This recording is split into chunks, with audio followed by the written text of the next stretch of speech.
giving ourselves a daily little roadmap is extremely effective.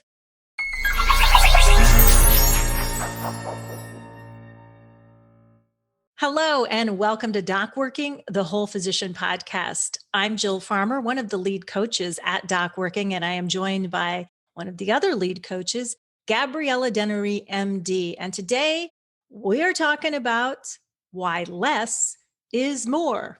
And yes, we know that can be sort of a trite, overused statement, but we want to give you just a couple of little tips and new ways of thinking about this that might help open the pressure valve a little bit for you so you don't feel quite so pressurized and heavy and overwhelmed on those days or times when you do. So, Gabriella, what comes to mind for you when we say less is more? What are you finding works for you in your life in regard to this? Well, I discovered a little trick recently because instead of having things on little separate pieces of paper, what I have is notebooks. And so I'll have my to-do list for one thing over here and my to-do list in this other notebook over there. And I have accumulated all these notebooks and it's like, this is not working. And then I switched to another method where, okay, let me just put everything in one notebook and see what it pans out, which means that I can't get to everything. And that also was a source of incredible frustration. And I got fed up with this whole system. And so I was starting to look online as to, well, what else is working here? Because something has to give. I follow this habits guru by the name of James Clear. I love his work. And he's the author of Atomic Habits, the psychology behind habit forming. And so he talked about the Ivy Lee method, which was employed by a consultant who was consulting for an industrialist about 100 years ago. And he said, I'm going to improve your productivity and all the productivity of all your executives. And this is what you do. And he went to every executive and he said, the day before, you write at the top of a list, tomorrow's list, and you put the date. And you list 6 things, and no more than 6, in rank order. What's priority 1? What's the top of the list? And then you keep going. But no more than 6. So literally, it takes not even half a page, 1 item per line. Write a few notes at the bottom if you want. Fabulous. But that's it. By the next day, you tackle that list. And usually you start with number 1, if at all possible, because that tends to be the chunkiest one. What I've found over the last, I think I've used it for about a week and a half now. It's absolutely fabulous. Oh, I love it. Because number 1, I'm planning my day the day before. It's something that you talk about a lot, Jill. And it's very, very important. That way I can be intentional with my day. Number 2, it helps with decision fatigue because it is right in front of me. I don't have to second guess when I get up in the morning. Okay, so what's on my plate today? That's already been determined. Number 3, I find that I don't necessarily get to all 6, and that's okay. If I get to 3, I'm a happy camper. It could be that 3 of them or 2 of them or whatever is left over gets transferred to the next day. But that was my 4th observation. What gets transferred to the next day is not necessarily gets to number 1. It may stay at number 3 or 4, and other things take priority, which means, does this need to be on my list at all? So it also helps me weed out the stuff that is unnecessary or that I think I have to take care of, but I don't necessarily, or it can wait a little longer, that it's not that super priority 1 or 2, that it's lower down on the list. So these are kind of the 4 things that I find using this method. It's simple. It's only 6 things. It happens the night before. You write it down. You plan your day. The next day you do the same thing. Let's say I've done the list for Tuesday on Monday. On Tuesday, I do the list for Wednesday. And keep going on that way throughout the week. Recreation time gets on that list too. I make sure of that because it can't just all be work related. Family time, household time gets on the list too. And at the same time, I get a really incredible plan for the whole week, plan for each day.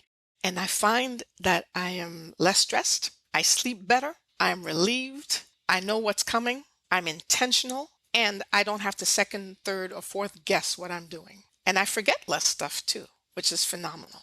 So what would you say about a quick tip to really hone in the fact that less is truly more? Because through this method, I'm getting a ton more than I did before. Yeah, of course, this is near and dear to my heart because I love time and stress management strategies. And that's what I've been doing for 10 years and wrote a book on it. And I love the Ivy Lee method. I love Atomic Habits. It's one, many pathways to getting a little bit more. But I think from a psychological perspective, I just want to kind of riff off one thing you said.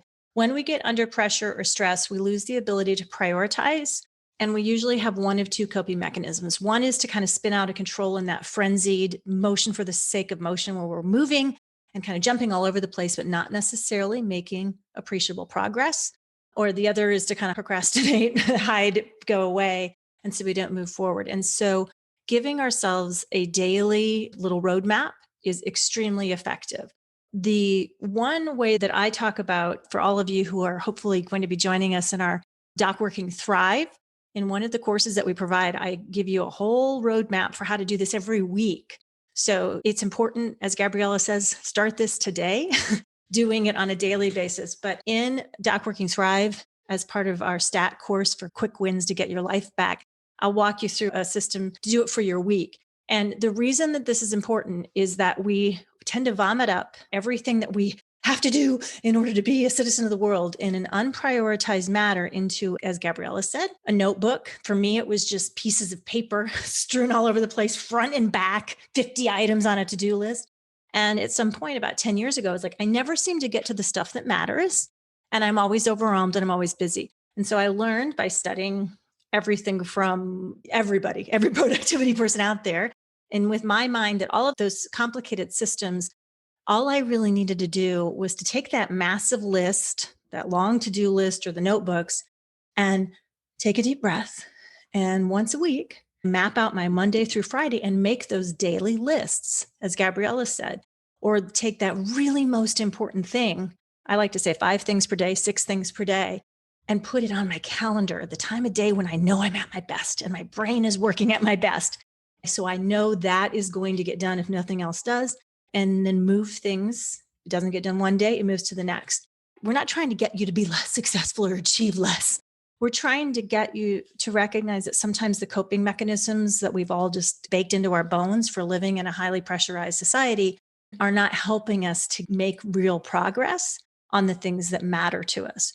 So slowing down, less is more. I like to say slow down in order to make more progress, to take just a little bit of time to map out what matters to you in the priority order.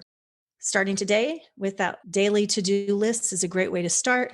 Later on, we'll show you how to do it a little bit longer out, just a week at a time.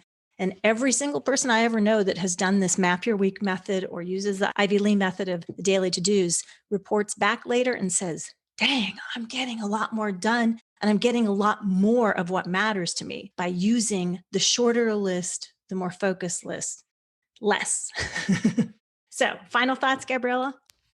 I think you bring up an excellent point. The combination of the weekly plan with the daily list, I think, is probably one of the most powerful combinations there is so far that I've found in personal experience. And I'm going to suggest it to all my coaching clients. It's like, all right, we're already mapping out the week, but let's map out your day.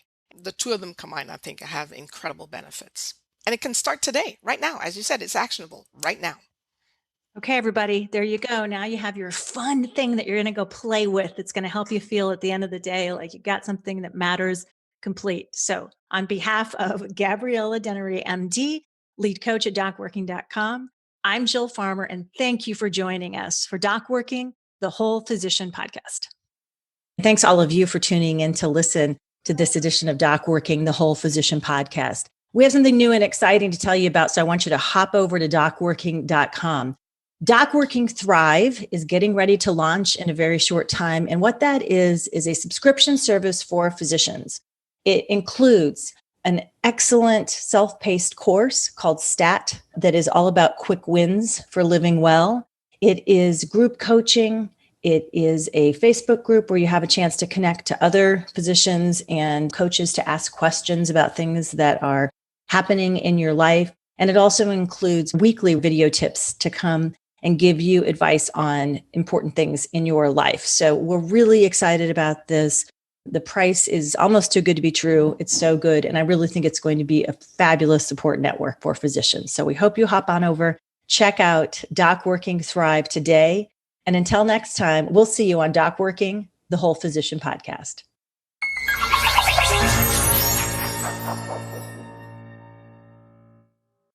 Hello, and thank you for listening. This is Amanda Taryn. I'm the producer of the DocWorking podcast. If you enjoyed our podcast, please like and subscribe. We would also love it if you checked out our website, which is docworking.com. And you can also find us on YouTube, Facebook, Twitter, and on Instagram. On Instagram, we are DocWorking1, and that is with the number 1. When you check us out on social, please let us know what you would like to hear on the podcast. Your feedback really means a lot to us. And if you're a physician with a story you'd like to tell, please reach out to me at amanda@docworking.com to apply to be on the podcast. Thank you again, and we look forward to talking with you on the next episode of DocWorking, the Whole Physician Podcast.